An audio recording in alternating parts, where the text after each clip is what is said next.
ولا قوة إلا بالله العلي العظيم. أعوذ بالله من الشيطان اللعين الرجيم. بسم الله الرحمن الرحيم.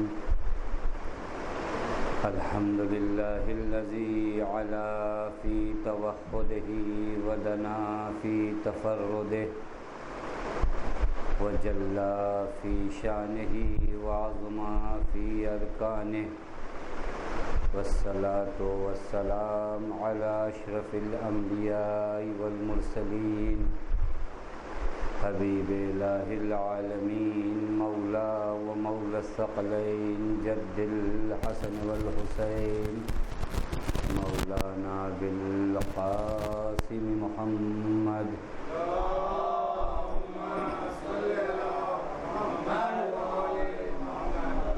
وعلى أهل بيته الطيبين الطاهرين المعصومين المظلومين المنتجبين، لا سيما بقية الله في الأرضين، واللعنة الدائمة الباقية العاجلة على أعدائهم أجمعين من الآن إلى يوم الدين.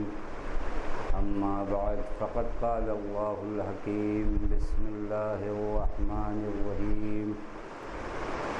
وإذا بشر أحدهم بالأنثى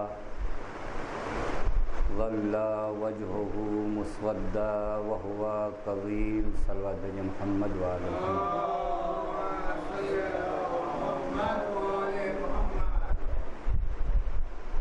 سب سے پہلے تو آج کے اس مبارک اور میمنت جشن کی تہہ دل سے آپ تمام حضرات کو مبارکباد پیش کرتا ہوں.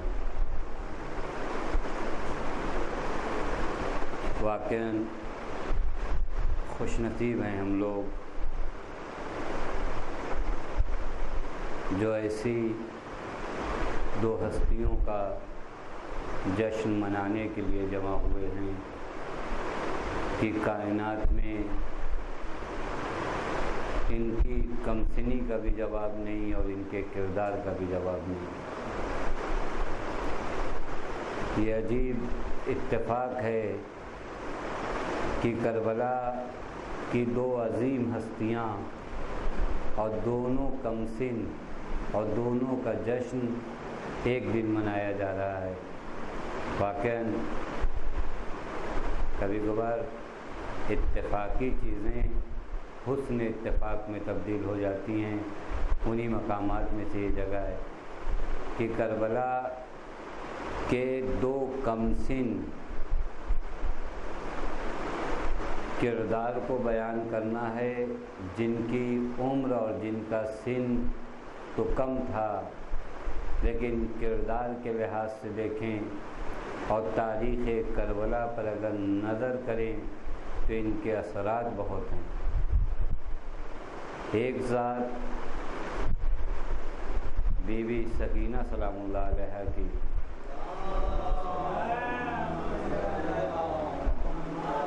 اور دوسری ذات شہزادہ علی اصغر علیہ السلام.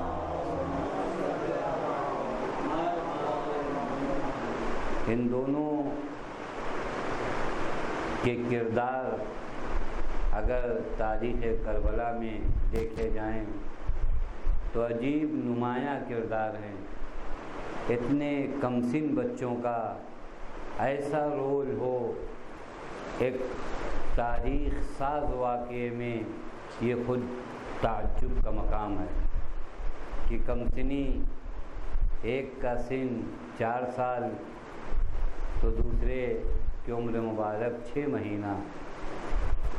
اتنے مختصر سی مدت میں وہ عظیم واقعہ جسے ہم واقعہ کربلا کہتے ہیں، وہ واقعہ جس نے تمام نبیوں کی محنتوں کو بچایا ہو، وہ کربلا جس کی وجہ سے انبیاء سر تسلیم خم کیے ہوئے ہوں، ایسے واقعے میں ان دو کمسن بچوں کا اتنا نمایاں کردار واقعاً تعجب کی جگہ ہے اور تعجب کا مکان ہے۔ میرے دوستو عزیزو، جناب سکینہ سلام اللہ علیہ کو عجیب نام سے نوازا ہے، عجیب نام۔ یہ جو خود نام ہے، 2-4 منٹ کی گفتگو میں صرف اس نام پر کروں کہ اس کا مطلب کیا، سکینہ یعنی کیا، لغت میں سکینہ کسے کہتے ہیں، اس ورڈ کا معنی کیا ہے۔ جو علماء لغت آ کر سکینہ کا معنی بیان کرتے ہیں کہ سکینہ کسے کہتے ہیں، علماء فرماتے ہیں کہ سکینہ کا مطلب وقار، سکینہ کا مطلب متانت، سکینہ کا مطلب سکون، سکینہ کا مطلب اطمینان۔ یہ معنوں پہ توجہ کیجیے گا، وقار، متانت، اطمینان، سکون۔ کس کے لیے سکون؟ وہ جو کائنات کے دھڑکتے ہوئے دل کے لیے سکون ہو، یعنی حسین، اس حسین کے دل کے لیے اگر کوئی سکون ہے تو وہ سکینہ۔ یہ عجیب منزل ہے۔ حسین تمام نبیوں کے سکون کا نام ہے، تمام انبیاء جہاں آ کر اطمینان کی سانس لیتے ہیں وہ ذات حسین ہے، اور اس حسین کے لیے اگر کوئی سکینہ ہے تو حسین کی بیٹی ہے۔ کوئی سکون قلب حسین ہو جائے، توجہ کیجیے گا، سکون قلب حسین ہونا آسان نہیں ہے۔ وہ جو حسین کے قلب کے لیے اطمینان بن جائے اس کا نام ہے سکینہ، اطمینان قلب حسین۔ اور اگر تھوڑی دیر آپ میرے ساتھ رہیں تو حتیٰ یہاں پر جو معنی علماء نے بیان کیا اور مائے لغت نے، یہاں پر بس اوقات مجھے اعتراض ہے، اور جہاں تک فیصلہ آپ کیجیے گا۔ انہوں نے جو وقار کا معنی بیان کیا ہے، وقار اور سکینہ یہ دو لفظ ایک ساتھ استعمال کرتے ہیں، احادیث میں بھی استعمال ہوا ہے، دو طرح کے ورڈ جو ایک ساتھ استعمال ہوئے، سکینہ اور وقار۔ اگر دقت کریں اور توجہ کریں تو یہ دو لفظ ایک جیسے نہیں ہیں، یوں دیکھنے میں تو ایک جیسے لگتے ہیں، وقار یعنی سکینہ، جیسا کہ لغت میں بھی علماء نے یہی بیان کیا کہ وقار یعنی سکینہ، سکینہ یعنی وقار، یعنی دو لفظ ہیں جو ایک معنی میں استعمال ہوتے ہیں، جسے اگر اصطلاح کی زبان میں کہا جائے تو مترادف ورڈز ہیں، یعنی الفاظ کئی ہیں، معنی ایک ہے۔ لیکن اگر آپ توجہ کریں، وقار اور سکینہ میں فرق ہے، ڈفرینس ہے۔ وقار کہتے ہیں جسمانی اطمینان کو، جسم آپ کا مطمئن ہو، جسمانی حرکات متوازن ہوں، متوازن یعنی جس طرح آپ کو قدم رکھنا ہے، جس طریقے سے آپ کو بیٹھنا ہے، جس طریقے سے اٹھنا ہے، اس متانت کے ساتھ اگر آپ بیٹھتے ہیں، اٹھتے ہیں، راستہ چلتے ہیں تو کہا جاتا ہے باوقار آدمی۔ کبھی کبھار دیکھا ہے آپ نے، بہت جلدی میں کوئی اٹھ گیا، بہت جلدی میں کوئی بیٹھ گیا، بہت جلدی راستہ چل رہا ہے، کہتے ہیں وقار کے ساتھ نہیں چل رہے۔ وقار کے ساتھ چلنے کا مطلب کیا ہوتا ہے؟ وہ جو اسٹیٹس ہے، وہ جس طرح آپ کو چلنا ہے اس طرح آپ چل رہے ہیں تو کہا جاتا ہے وقار کے ساتھ یہ راستہ چل رہے ہیں۔ پس جسمانی توازن کا نام ہے وقار، لیکن دل کے سکون کو کہتے ہیں سکینہ۔ توجہ کریے گا، یہ جو اگر آپ لغت میں دقت کریے اور توجہ کریے، وگرنہ ظاہراً تو ایسا لگتا ہے وقار و سکینہ ایک معنی میں نہیں، دل کے سکون کو کہتے ہیں سکینہ، اور آپ ظاہری سکون اور دل کے سکون کے فرق کو سمجھتے ہیں کہ ظاہری طور پر انسان اگر سکون میں ہے لیکن قلب مطمئن نہیں ہے تو یہ سکون بہت دیر تک نہیں رہتا. لیکن اگر قلب مطمئن ہوئے اور دل میں سکون ہو، توجہ کریے گا، اگر دل پرسکون ہے اور دل میں اطمینان ہے تو اس وقت راستے کتنے سخت ہو جائیں، دشواریاں کتنی بڑھ جائیں، مشکلات کتنی آ جائیں، لیکن اس انسان کے چہرے سے طمانینیت ہٹتی نہیں، کیونکہ دل پرسکون ہے. دل اگر مطمئن ہو جائے اور دل میں اطمینان آ جائے تو راستہ کتنا بھی سخت ہو انسان گھبراتا نہیں ہے، کیونکہ دل میں سکون ہے. سکینہ کہتے ہیں دل کے سکون کو، دل کے اطمینان کو. اب آپ توجہ فرمائیے کہ امام کے لیے سکینہ ہے، یعنی امام کے دل کا سکون ہے. امام کے دل کا سکون ہے یعنی یہ ایسا سکون ہے، یہ ایسا اطمینان ہے کہ حسین ابن علی ساری مشکلات کا سامنا کر رہے ہیں لیکن حسین کے اطمینان میں کوئی فرق نہیں آتا. اکبر کے لاشے پر ہیں لیکن حسین کے اطمینان میں فرق نہیں ہے. قاسم کا جنازہ سامنے ہے لیکن حسین کے اطمینان میں فرق نہیں ہے. اور اطمینان کا یہ راہی کچھ اتنا آگے بڑھا کہ آواز قدرت آئی، یا ایتھا النفس المطمئنۃ ارجعی الی ربک راضیۃ مرضیہ. تو نے اطمینان کی حد ختم کر دی ہے، اب اپنے رب کی طرف لوٹا. صلوات بھیجے محمد والے.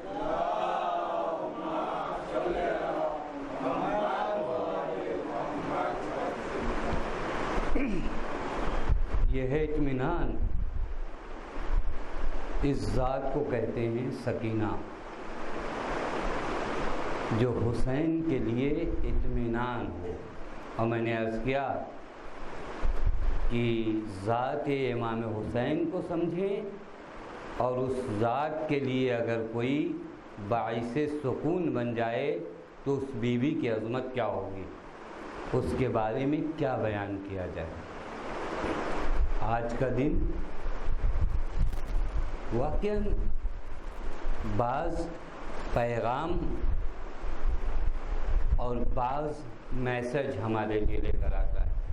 اگر اس دن کو بیٹیوں کا دن قرار دیا جائے تو بہترین دن. جیسے ہر طرح کے دن منائے جاتے ہیں، اسلامی نقطۂ نگاہ سے اگر آج کے دن کو ہم لوگ بیٹیوں کا دن منائیں کہ ایک بیٹی کی وقعت اس کے باپ کے لیے کیا ہوتی ہے، ایک بیٹی کا کردار اس کے باپ کے مشن میں کیا ہوتا ہے، ایک بیٹی اپنے باپ کے کس کام آ سکتی ہے، ایک بیٹی اپنے باپ کے اہداف میں کس حد تک نصرت کر سکتی ہے. یہ وہ سوالات ہیں جو آج کے دن حل ہونے چاہیے. ہم بی بی سکینہ سلام اللہ علیہا کا اگر جشن منانے جمع ہوئے ہیں تو ہمیں معلوم ہونا چاہیے کہ یہ کون سا کردار ہے، اس بی بی نے کیا کر دیا جو کائنات آج تک محو ثنا ہے. شاید اس ذات کے بارے میں جو کچھ بھی آپ نے سنا ہو بعنوان مصائب سنا ہے، لیکن شہزادی سکینہ کا کردار واقعی کربلا میں ہے کیا؟ میں نے ابتدا میں عرض کیا عمر کیا ہے اور کردار کیا ہے. ان دونوں کو دیکھیے. عمر 4 سال یا اس سے کچھ مہینہ زیادہ اور کردار ایسا عجیب، کردار ایسا کہ دنیا محو حیرت ہے. یہ دونوں شخصیات جن کا جشن ہم منانے بیٹھے ہیں، اگر میں آسان جملوں میں کہوں، حسین کی مظلومیت کی ایک بہترین سند ہیں یہ بھائی اور بہن. حسین کی مظلومیت کی ایک بہترین سند اور بہترین دلیل ہیں یہ دونوں بھائی بہن. کیونکہ مولا اصغر کے بارے میں خود امام نے فرمایا کربلا کی آیات میں آیت عظمیٰ ہے علی اصغر. یہ عجیب مرحلہ ہے. آیات کربلا میں یعنی صحیفہ کربلا کی جو آیات ہیں ان آیات میں آیت عظمیٰ کا نام ہے علی اصغر۔ کون ہے کربلا میں؟ مولا حسین موجود ہیں، مولا عباس موجود ہیں، وہاں تو 72 ایسے جو 72 صدیوں میں ایسے افراد نہ جمع ہوں، ایسے افراد جمع ہوں، اور ان 72 ایسے افراد میں کوئی ذات جس کا سن 6 مہینہ ہو وہ آیت عظمیٰ ہو جائے، یعنی بڑی آیت۔ یہ ان دو زوات کا جشن منانے ہم آپ بیٹھے، پس ایک طرف بی بی سکینہ، ایک طرف مولا علی اصغر۔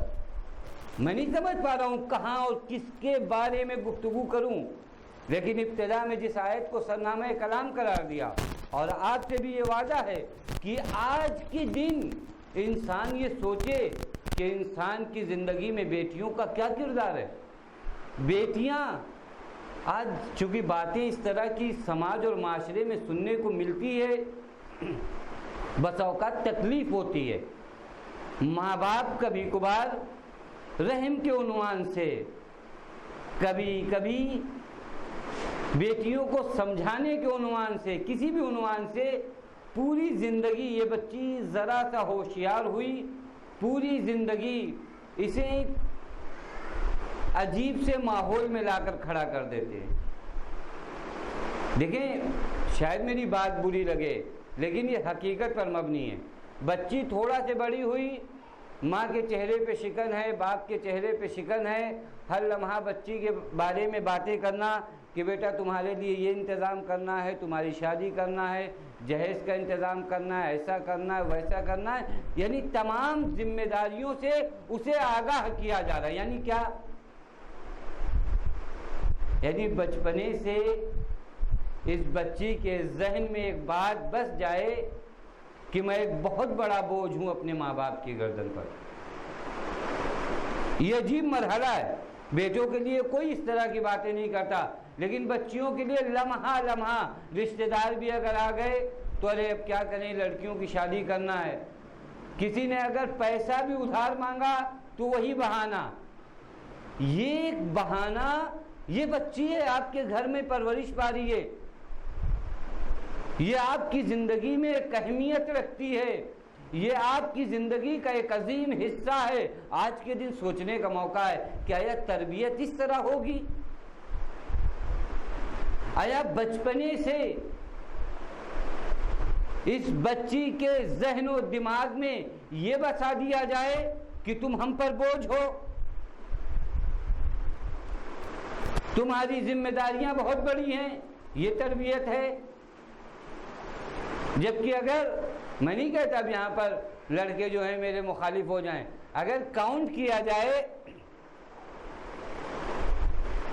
اور آپ جو ہے حساب کتاب کریں تو جتنا خرچہ زندگی میں بچپنے سے لے کر آپ اپنے بیٹے پر کرتے ہیں اس سے کہیں کم خرچ آپ اپنی بیٹی پر کرتے ہیں۔ لیکن مادیات میں ہم آپ اتنا ڈوبے ہوئے ہیں کہ ہم سمجھتے ہیں یہ جو بچی کے لیے ہم نے کیا ہم نے کیا، یہ جو بیٹے کے لیے ہم نے کیا ہم نے کیا، یہ تمام باتیں آپ کو پریشان کیے ہوئے، لہذا ہر لمحہ تانا نہیں دیتے لیکن تانے جیسے الفاظ استعمال کرتے ہیں۔ تانا نہیں دیتے لیکن تانے جیسے الفاظ استعمال کرتے ہیں۔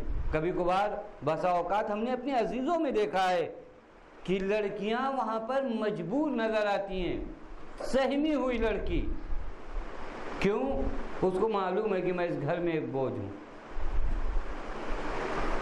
میری وجہ سے میرا باپ پریشان ہے، میری وجہ سے میری ماں پریشان ہے، میری وجہ سے گھر پریشان ہے۔ یہ کون سی تربیت ہے؟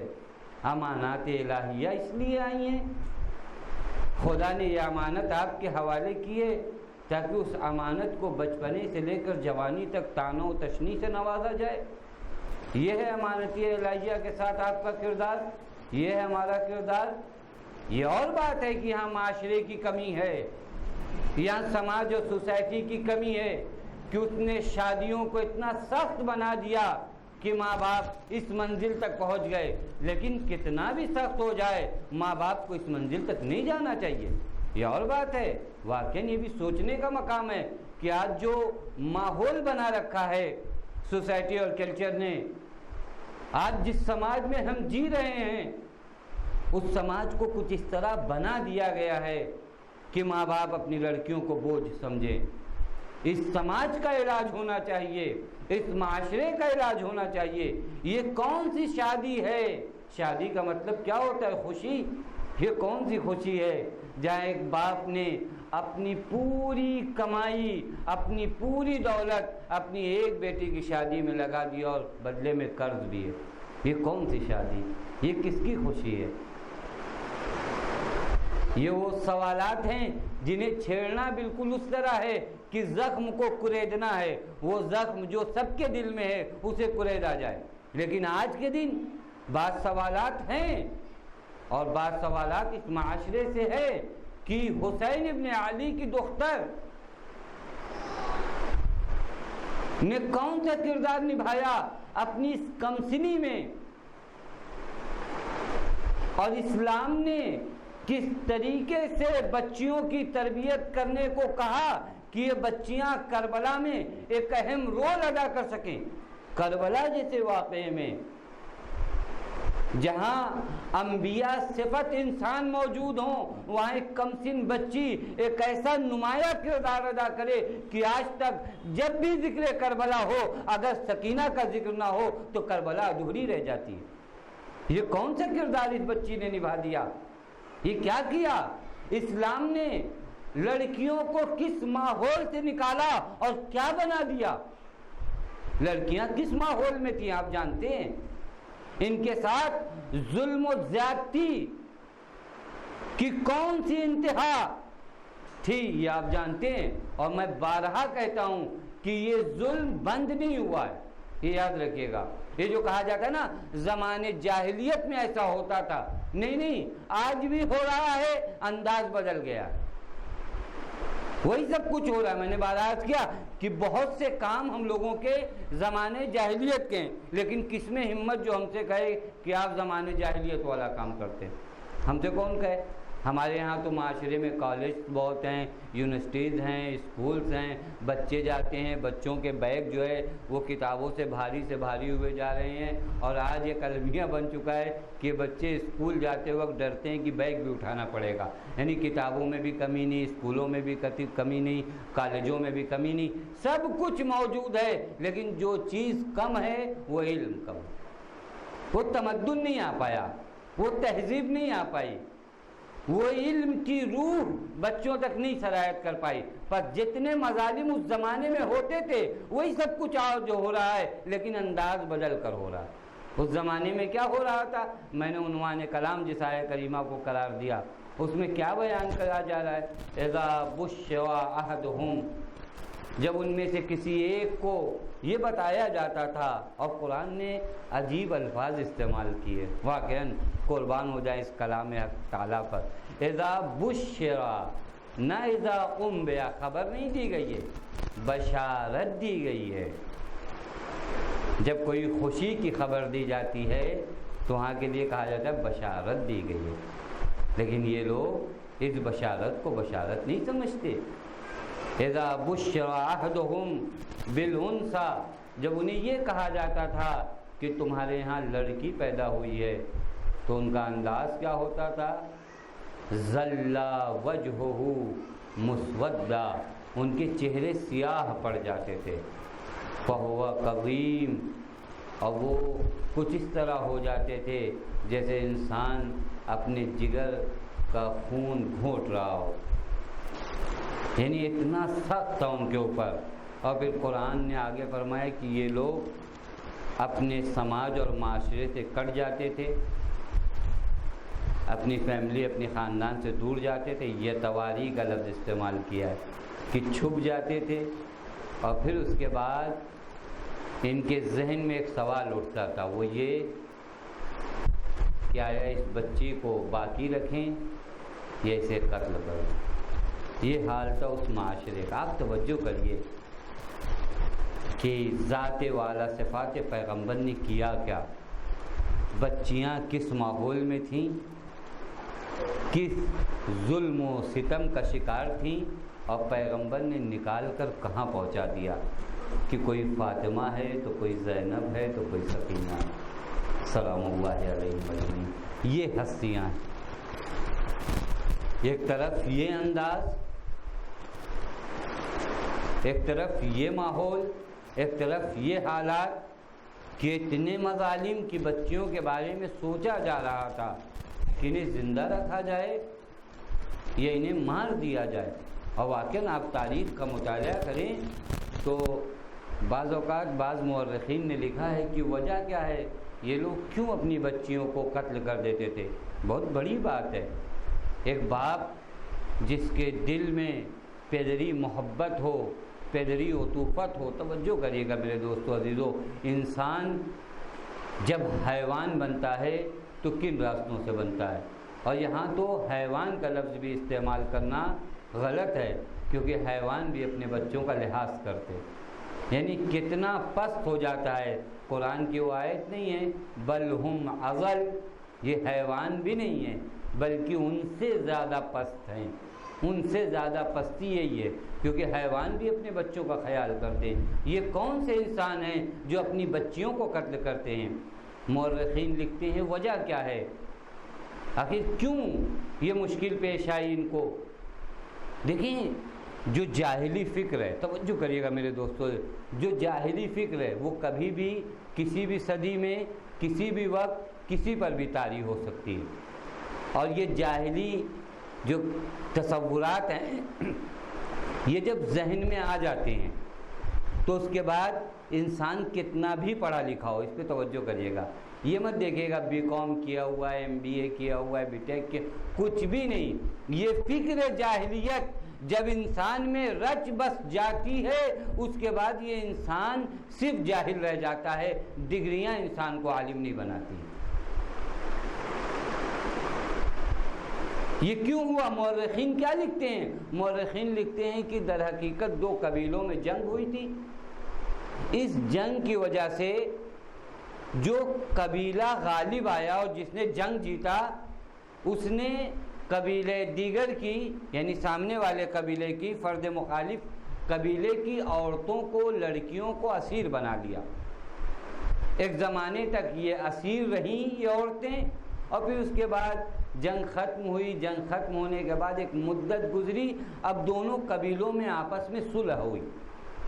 جب صلح ہوئی تو بہت سی چیزیں ہوتی ہیں، آپ ہمارا یہ لے کے گئے تھے، وہ لے کے گئے تو واپس کیجئے. اسی طرح ان لوگوں نے کہا کہ ہماری خواتین اور ہماری بچیوں کو جو تم نے اسیر بنایا تھا انہیں بھی آپ کیا کیجئے، واپس کیجئے. تو ان میں سے کچھ لڑکیوں نے دوبارہ اپنے قبیلے کی طرف آنے سے انکار کر دیا. توجہ کریے جاہلی فکر کہاں تک پہنچاتی ہے. کچھ لڑکیوں نے دوبارہ اپنے قبیلے تک آنے سے انکار کر دیا. کیوں؟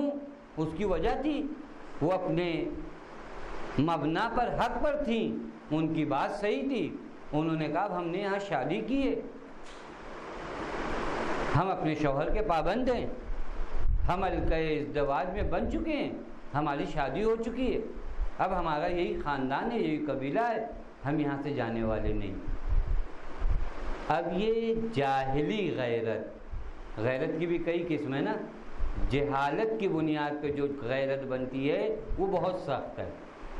جہالت کی بنیاد پہ جو غیرتیں آتی ہیں ان غیرتوں سے دین کا بڑا نقصان ہوتا ہے. اور کسی نے، میں نام نہیں لینا چاہتا اس مبارک شب میں، کہ پیغمبر نے جب کہا کہ تم لوگ احرام میں عمرہ تمام کر چکے ہو لہٰذا اب تم لوگ احرام اتارو اور گویا تم محل ہو چکے ہو، یعنی جو چیزیں تم پر حرام تھیں اب حلال ہو گئی ہیں. جسے ہم لوگ کہتے ہیں متعۃ الحج.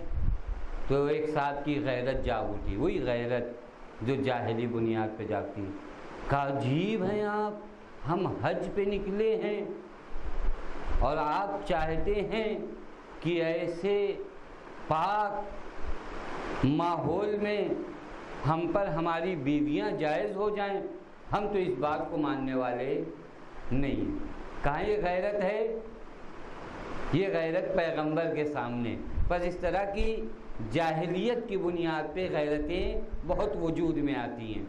انہی غیرتوں میں سے ایک غیرت یہ تھی کہ اچھا یہ لڑکیاں بے وفا ہیں، ہماری اپنی لڑکیاں، ہماری اپنی بچیاں آج ہمارے قبیلے میں دوبارہ آنے سے انکار کرتی ہیں. ان باپ نے، ان تمام آبا نے یہ عہد کیا کہ آج کے بعد اگر ہمارے گھر میں لڑکی پیدا ہوئی تو ہم اسے قتل کر دیں گے.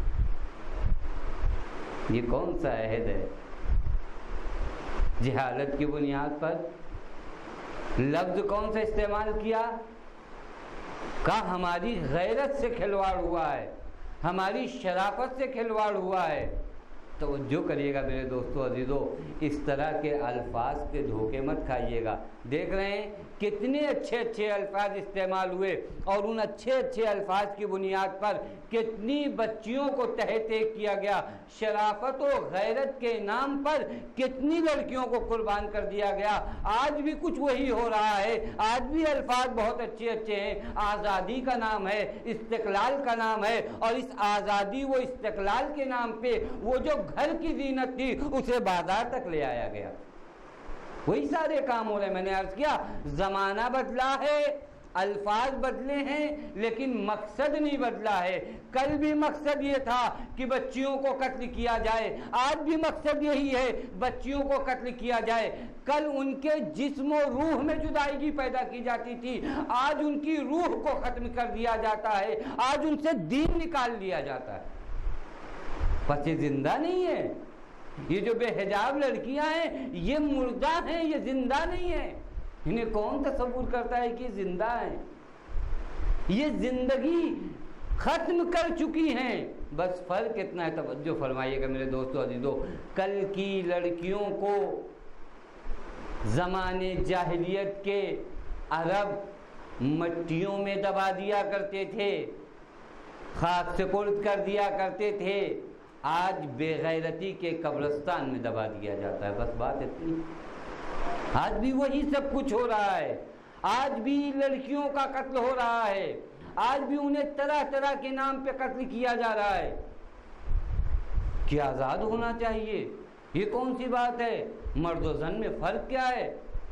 عورتیں بھی باہر آئیں. یہ کس نے کہا کہ آپ دن بھر کھانا بنائیں؟ یہ کس نے کہا ہے کہ آپ تربیت کریں؟ یہ بچوں کی ساری ذمہ داری آپ کی ہے. یہ عجیب، اتنے پاک وظیفے سے، اتنی پاک ذمہ داری سے کس طرح عورتوں کو ہٹایا گیا. یہ بہت بڑا وظیفہ تھا. میں نے شاید کسی مجلس میں کہا تھا اللہ تعالیٰ نے عورت کو عجیب امین جانا ہے. عجیب امین جانا. امین کی اپنی منزل ہوتی ہے. مرد تک یہ امانت نطفے کی حد تک ہے، لیکن عورتوں کو اللہ نے 9 مہینے تک امین جانا ہے. اور آپ جانتے ہیں کہ 9 مہینے میں ماں کی سوچ کا بھی اثر بچے پر پڑتا ہے. یعنی ماں کو کتنا امین جانا گیا ہے کہ 9 ماہ تک بچے کی ساری ذمہ داری ماں کو دی گئی. اس کا رزق حلال ہو، اس کی سوچ حلال ہو، اس کے سارے اطوار و کردار حلال ہو. کیونکہ اگر ایک راستہ اس نے غیر شرعی اپنایا تو اس کا اثر براہ راست بیٹے کو ہوگا یا بیٹی کو ہوگا. کتنا امین جانا، کتنا پاک وظیفہ تھا ان ماؤں کا، لیکن کہاں تک پہنچا دیا گیا. یہ عالم تھا جہاں پر بچیوں کو قتل کیا جا رہا تھا. اس ماحول سے پیغمبر نے نکالا، کیا کردار نبھایا، اور ایسی نمونہ ہستیاں ہمارے سامنے پیش کی کہ تم بیٹیوں کو کیا سمجھتے ہو؟ بیٹیوں کو تم جانتے نہیں ہو. بیٹیوں کے کردار کو سمجھو. اگر ان کی صحیح تربیت ہو جائے تو تمہارے مشن کا ایک اہم حصہ ہے. تم آؤ میری بیٹی کو دیکھو. توجہ کیجیے گا، میری بیٹی میرے مشن کی روح ہے. میری بیٹی نہ ہو تو میرا مشن ختم ہو جائے. تم آؤ علی کی بیٹی کو دیکھو کہ اگر علی کی بیٹی نہ ہو تو علی کا سارا مشن ختم ہو جائے. اور تم آؤ حسین کی بیٹی کو دیکھو، اگر حسین کی یہ بیٹی نہ ہو تو حسین کا پیغام شام تک پہنچے گا کیسے؟ وہ سکینہ کے گریے صرف باپ کی جدائیگی کا نہیں تھا، توجہ کریے گا میرے دوست، ہر لمحہ یہ بی بی جو رو رہی ہے یہ بالکل اپنی دادی کی سیرت پہ چل رہی ہے۔ توجہ کریے گا، دادی مدینے میں گریا کر رہی تھی صرف اس وجہ سے نہیں کہ اس کے پہلو شکستہ ہیں، صرف اس وجہ سے نہیں کہ باغ فدر چھین لیا گیا ہے، نہیں، اس کے گریے کی ایک وجہ تھی، دیکھو مظلوم ہے ولی خدا، اور ولی خدا کی حمایت میں رونا مجھ پر واجب ہے۔ یہی پیغام سکینہ بھی دے رہی ہے شام میں کہ میرا باپ ولی خدا تھا اور ولی خدا کی مظلومیت پہ رونا ہمارا ہے۔ یہ پورا پیغام ہے، وہی سیرت ہے۔ ہر مقام پہ جو گریہ فرما رہی ہے شہزادی، اس گریے کی وجہ ہے۔ اور میں اس موقع پہ نہیں ہوں، دامن وقت میں بھی گنجائش نہیں ہے، بعض حضرات نے جو مذہب تشیع قبول کیا ہے وہ شہزادی سکینہ کی سیرت کو دیکھ کر ان کے لیے ایک سوالیہ نشان ہے شہزادی کا گریہ کہ آخر یہ بچی کیوں رو رہی ہے۔ شام کی عورتیں بی بی کو جب روتا ہوا دیکھتی ہیں تو سوال کرتی ہیں یہ بچی کیوں رو رہی ہے۔ کوئی مسافر اگر گزرتا ہے، یا آپ سن رکھتے ہیں مصائب میں سنتے، توجہ کریے گا، مصائب میں سنتے ہیں کہ بی بی ہمیشہ قید خانے میں روتی تھی۔ یہ ہمیشہ قید خانے میں رونے کی وجہ کیا ہے؟ دیکھیں عطوفت اور محبت کا گریہ ہے، لیکن اس گریے میں ایک پیغام بھی ہے کہ کہیں ایسا نہ ہو یہ دین میں تحریف کرنے والے بادشاہ اور ظالم حکمراں میرے باپ کے میسج کو بھلا دیں۔ میں رو رو کے پورے شام والوں کو بتاؤں گی کہ میرا بابا حق تھا اور اسے مظلوم قتل کیا گیا ہے۔ یہ ہدف، یہ مقصد ہے ایک بیٹی کا۔ بیٹیاں حسین کی طرح تربیت کر کے تو دیکھو اسلام کے کتنا کام آتی ہیں۔ اور تربیت کیا، کچھ اس طرح تربیت کیا کہ ظالم گھبرا گیا کہ یہ کون ہے جس کے رونے کی آواز محلوں تک پہنچ رہی ہے، اور محلوں میں ایک سوالیہ نشان ہے، بتا یزید یہ کون رو رہا ہے؟ یہ سوال ہے۔ یہ بی بی کی ایک اعلان ہے، اعلان فتح ہے۔ اگر بی بی زینب سلام اللہ علیہا خطبہ دے کر حسینی پیغام پہنچا رہی ہیں تو سکینہ بنت الحسین اپنی آنکھوں سے اشک جاری کر کے پیغام حسین پہنچا رہی ہیں۔ یہ پیغام پہنچا رہی ہے، وہی پیغام جو بابا کا تھا، وہی پیغام جو صحرا میں تھا، وہ کیسے شام کے حکمران محلوں تک آ گیا؟ یہ ان اسرا کا کام ہے، یہ کردار ہے بی بی سکینہ سلام اللہ علیہ کا۔ لیکن تربیت اگر اسلامی رخ پر ہو تو پھر سکون بنتی ہے، اور سکون بھی کس کے لیے؟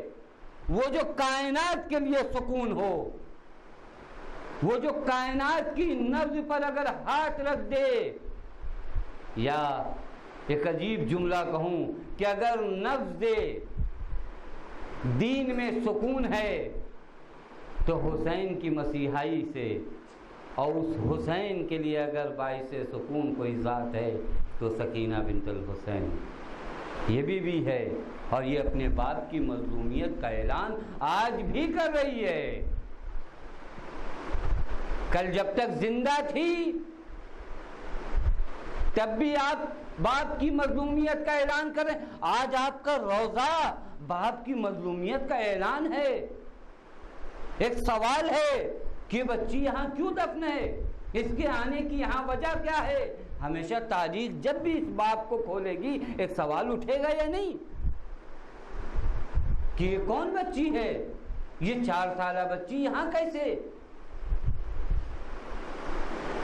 یہ ہے میرے دوستو عزیزو، شاید کسی موقع پر اگر میں آپ کی خدمت میں عرض کروں کہ جناب زہرا اور جناب سکینہ کی مشابہت کیا تھی، 5-6 مشابہت جناب سکینہ اور جناب زہرا میں عجیب ہے، انشاءاللہ کسی اور موقع پہ بیان کروں۔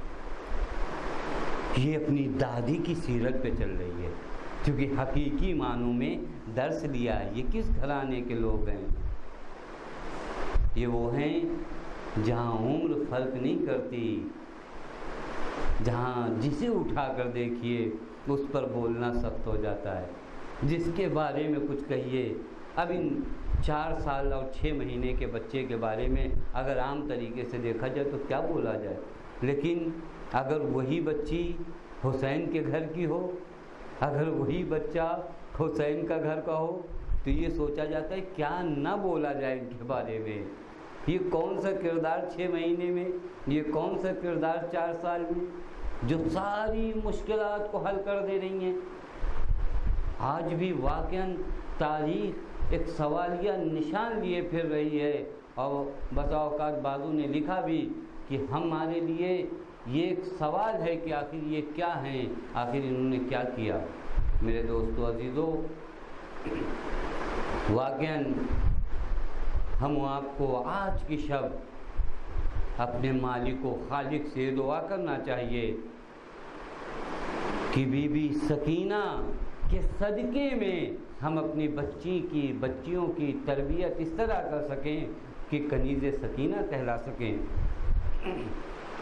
الحمدللہ آپ کو ایک عقیدت ہے بی بی سکینہ سے، لیکن میرے دوستو عزیزو، اگر آپ چاہتے ہیں کہ بی بی سکینہ کے لیے کچھ کریں، کوئی خدمت کر سکیں، تو ایک خدمت آپ کر سکتے ہیں، وہ یہی کہ اپنی بچیوں کی تربیت اس طرح کریں کہ لوگ کہیں کہ یہ کنیز زینب ہے، یہ کنیز زہرا ہے، یہ کنیز سکینہ یہ ہے۔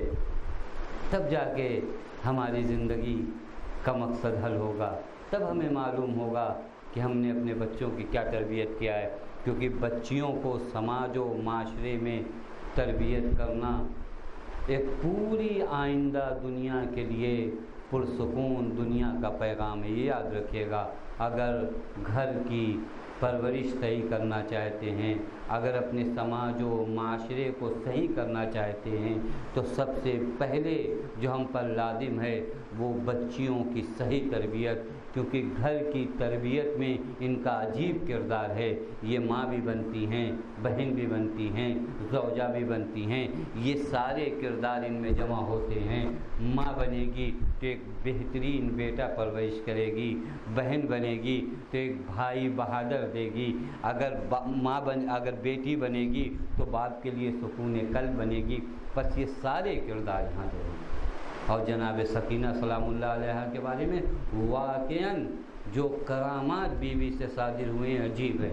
میں شاید ایک کرامت بی بی کی شان میں ذکر کروں، چونکہ میرے سامنے گھڑی بھی لگی ہوئی ہے، کہ بی بی کی ذات کون سی ذات ہے۔ بعض علماء بیان کرتے ہیں کہ حرم کے خادم انہوں نے اس واقعے کو نقل کیا ہے۔ ایک مرتبہ مل جل کر اگر سلوات بھیجیں تو ہم لوگوں کو زیارت حضرت سکینہ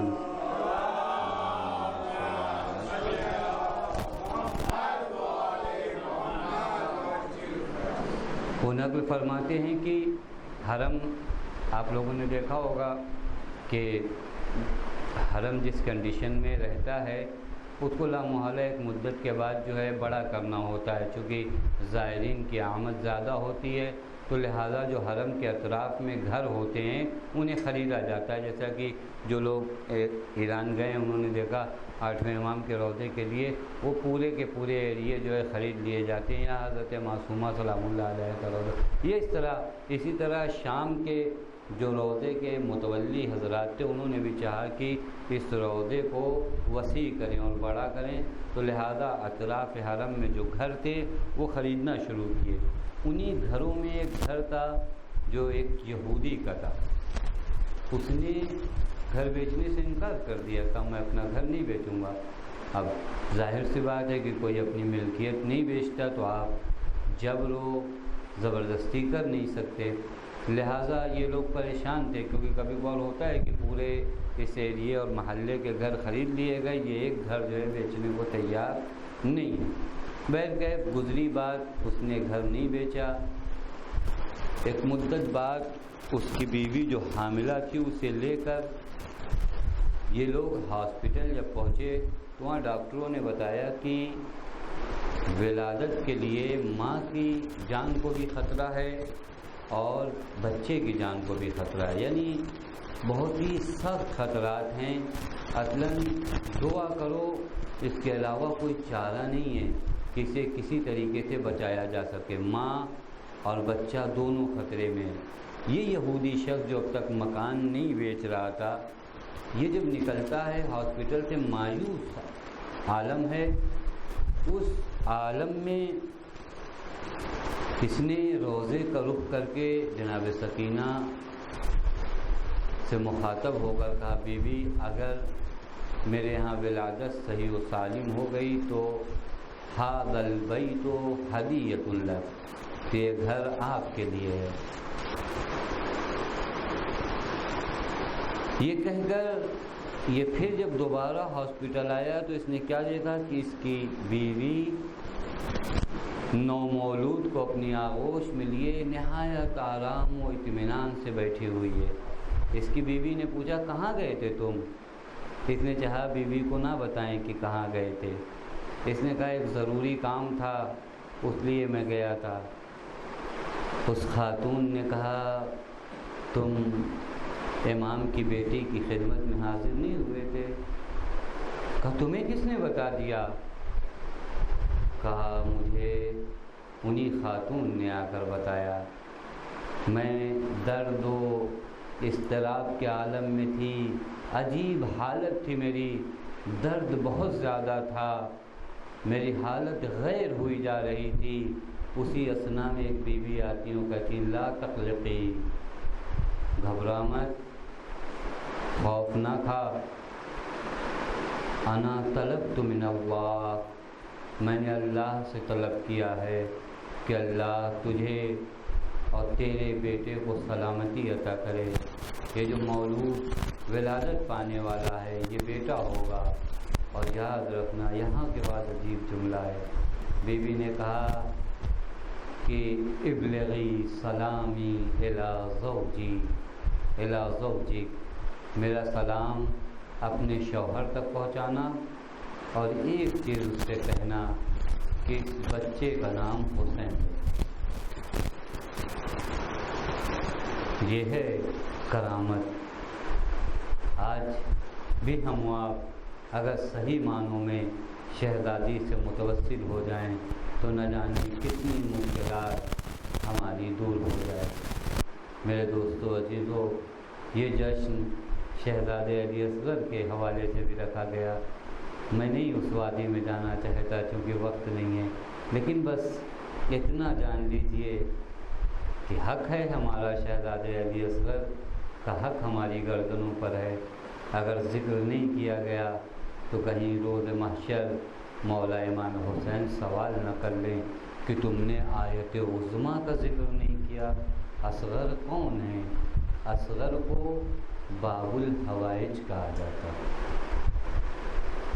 شہزادہ اصغر کو مولا امام حسین نے آیت عظمیٰ کہا ہے۔ عجیب ہے، آیت عظمیٰ اتنی ذواق کے ہوتے ہوئے ایک 6 مہینے کا بچہ بڑی آیت عظمیٰ کہتے ہیں جو بڑی نشانیوں میں سے ایک ہو، کہا اصغر کربلا کی آیت عظمیٰ ہیں۔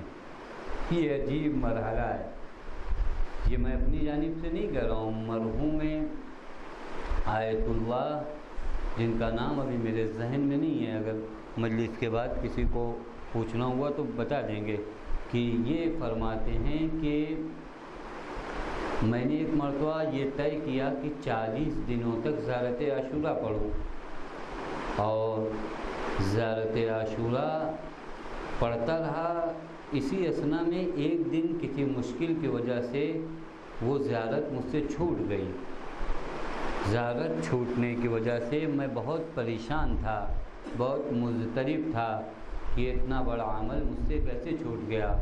میں امام حسین سے متوسل ہوا اور نہایت شکستہ دل کے عالم میں متوسل ہوا۔ میں نے دیکھا کہ میرے مولا تشریف لائے ہیں، اور مولا کہتے ہیں کیوں کربلا کی آیت عظمیٰ سے توسل نہیں کرتے؟ میں نے کہا میرے مولا کربلا میں آیت عظمیٰ کون ہے؟ یعنی سوال یہ تھا کہ آپ کے ہوتے ہوئے آیت عظمیٰ کون ہے؟ مولا نے اپنی ابا کے دامن کو ہٹایا اور گہوارے علی اصغر کو سامنے پیش کر یہ مرحلہ ہے، یہ مرحلہ ہے، یہ ان زوات کا تذکرہ ہے، یہ وہ مرحلہ ہے۔ بعض جگہ پہ بعض علماء نے یہ جو میں واقعات نقل کروں نہایت معتبر، جنہیں آیت اعظام نے نقل کیا ہے، بتاتے ہیں کہ ایران کے شہر میں ایک آدمی کو کینسر کا مرض ہو گیا، ایک جوان کو۔ مرحوم سید موسوی محمد حسین فرماتے ہیں کہ میرے اہل خاندان میں سے تھا وہ جوان، مجھے بہت تکلیف ہوئی اس جوان کو دیکھ کر کہ ایک کینسر کے مرض میں مبتلا ہو گیا ہے۔ ایک جگہ پر کوئی پروگرام تھا، دعوت تھی، وہاں ہم لوگ جمع ہوئے تھے، اس جوان کے گھر والے بھی وہاں تھے۔ میں نے دیکھا کہ اس جوان کے گھر والے سب افسردہ ہیں، سب مایوس ہیں، سب کے چہرے پر بے کسی اور اضطراب ہے۔ میں نے ان لوگوں سے کہا کہ تم لوگ فلاں آیت اللہ کی خدمت میں حاضر ہو۔ ان لوگوں نے کہا ہم تو ہر ڈاکٹر کے پاس جا چکے، سارے ڈاکٹرز نے انکار کر دیا، سبوں نے یہاں تک کہہ دیا کہ اب 1-2 ماہ کی بات اور ہے، اس کے بعد اس کی زندگی تمام ہو چکی ہے۔ تم کہتے ہو تو ہم ان کے پاس جاتے ہیں، کل لے کے آؤ، میں بھی وہاں رہوں گا۔ سید محمد حسین بھی وہاں موجود تھے۔ اس جوان کو لایا گیا، آیت اللہ نے سید محمد حسین سے کہا کہ مولا علی اصغر کا مصائب پڑھو۔ دیکھیں عمل کہا، مجھ سے انہوں نے کہا تم مصائب پڑھو، کہا میں نے مصائب پڑھا، ابھی میں مصائب پڑھ رہا ہوں کہ آیت اللہ اپنا رومال نکالتے ہیں اور گریہ فرما رہے ہیں، کیونکہ مصائب بھی اتنا سخت ہے، گریہ فرما رہے ہیں، مصائب ختم ہوا۔ آیت اللہ نے اپنے رومال سے اپنے اشکوں کو صاف کیا اور اس کے بعد کہا کہ اس رومال کو اس جوان کے سینے پر مل دو۔ کہا اس رومال کو اس جوان کے سینے پہ ملا، بات ختم ہو گئی، لوگ چلے گئے اپنے گھر۔ پھر اس کے بعد میں نے کچھ دنوں بعد اس جوان کو بازار میں دیکھا کہ وہ حسب معمول اپنے کام پہ آیا ہوا ہے۔ میں نے اس سے پوچھا یہ کیا حال ہے؟ کہ جب سے شہزادے علی اصغر کا مصائب پڑھنے کے بعد وہ اشک میرے سینے پہ ملا گیا ہے، تب سے میں نے دوا اور ڈاکٹرز کی جانب رجوع کرنا چھوڑ دیا ہے، اب اسی حال پر ہوں۔ یہ کہتے ہیں کہ پھر میں آیت اللہ کے درس میں گیا، وہاں درس کے بعد مریضوں کے لیے دعا ہوتی تھی، میں نے بھی چاہا کہ دعا کروں، ان کو خبر نہیں تھی کہ یہ شفا پا چکا ہے، کہا میں نے بھی چاہا کہ اس کے لیے دعا کروں، اس مریض کے لیے میں نے دعا کی، اور اس کے بعد جب درس کے بعد اس آیت اللہ کی خدمت میں حاضر ہوا تو کہا وہ تو شفا پا گیا تھا اسی دن، تم اس کے لیے دوبارہ دعا کیوں کر رہے ہو؟ وہ شفا یاب ہو چکا ہے۔ دیکھا آپ نے، یہ وہ بابرکت ہستی ہے، اس کے چھوٹے چھوٹے ہاتھوں نے نہ جانے کتنی مشکل گرہوں کو کھول دیا ہے۔ مرحوم آیت اللہ گل پیغانی فرماتے ہیں کہ ایک مرتبہ حوضے پر بہت برا وقت آ گیا تھا، حوضے میں عالم یہ تھا، کبھی کبھار آج کے زمانے میں اس وقت کبھی کبھار ایسا ہوتا تھا کہ حوضے کی حالت بہت نازک ہو چکی تھی، حوضہ اس منزل پر تھا کہ آیت اللہ البرجردی نے کہا کہ جا کر تم لوگ دعا کرو امام زمان سے کہ حوضے کے حالات صحیح ہو جائیں۔ کہ ہم لوگ جب جمکران میں عمل کرنے، کون آیت اللہ گل پیغانی جیس کے علماء جو مرجع رہ چکے ہیں، یہ لوگ جب جمکران میں امام سے توسل کرنے گئے تو ایک شب امام کو عالم رویا میں دیکھا، کہا کہ تم سب پر لازم ہے کہ شہزادے علی اصغر سے متوسل ہے۔ یہ کون ہے؟ یہ ننھا شہزادہ، اس نے کیا کر دیا؟ شاید آج کی اس مبارک شب میں ان دو کم سن حسین کے بچوں کا ذکر کر کے ہم بھی معارف کے مراحل طے کر لیں جو مقصود نظر ہیں۔ بال الہا تجھے تیرے حق کا واسطہ، آل محمد کے حق کا واسطہ، ان دو بابرکت ہستیوں کا واسطہ، ہماری تمام دلی حاجات کو بھر لا۔ بار الہ تجھے تیرے حق کا واسطہ، آل محمد کے حق کا واسطہ، حسین کے ان دو بچوں کا واسطہ، ہم میں جو بے اولاد ہوں انہیں اولاد نرینہ عنایت فرما۔ بار الہ تجھے تیرے حق کا واسطہ، آل محمد کے حق کا واسطہ، معبود تجھے حسین کے ان دو لاڈلوں کا واسطہ، معبود تجھے حسین کے ان دو بچوں کا واسطہ، ہماری قوم کی ساری مشکلات کو دور فرما۔ بار الہ تجھے تیرے حق کا واسطہ، آل محمد کے حق کا واسطہ، معبود تجھے بی بی سکینہ کا واسطہ، ہماری خواتین کو محجب کر دے۔ بار الہ تجھے تیرے حق کا واسطہ، آل محمد کے حق کا واسطہ، تجھے شہزادے علی اصغر کی کمسنی کا واسطہ، ہمارے بچوں کو دن دوگنی رات چوگنی ترقی عنایت فرما۔ بار الہ تجھے تیرے حق کا واسطہ، آل محمد کے حق کا واسطہ، وارث عدل و انصاف امام زمان کے ظہور میں تعجیل فرما، ہمیں ان کے آوان و انصار میں شمار فرما۔ ربنا تقبل منا انک انت السمیع العلیم۔